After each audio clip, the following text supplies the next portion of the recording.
নমস্কাৰ বেদিক এষ্ট্ৰলজি আছামৰ সকলো বন্ধু বান্ধৱীলৈকে মোৰ আন্তৰিক অভিনন্দন জ্ঞাপন কৰিলোঁ।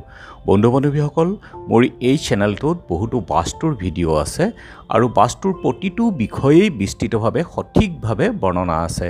আজি মই আলোচনা কৰিবলৈ লৈছোঁ যে আপোনালোকৰ বসবাস কৰা ভূমিখণ্ডৰ যদি উত্তৰ পূব কোণটো বৰ্ধিত হৈ থাকে তেনেহ'লে ইয়াৰ কাৰণে বাস্তুদোষ হ'ব পাৰে নেকি, এই বিষয়ে থকা সকলো যিখিনি আপোনালোকৰ সন্দেহ আছে সেই সকলোখিনি দূৰ কৰিবলৈ এই ভিডিঅ'টো বনাইছোঁ।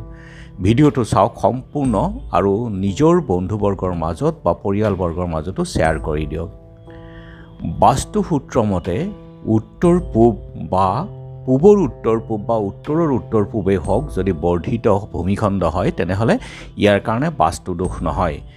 কিন্তু পশ্চিমৰ যদি উত্তৰ পশ্চিম দিশটো যদি বৰ্ধিত হয় ই শুভ হয়। কিন্তু উত্তৰৰ ফালে যদি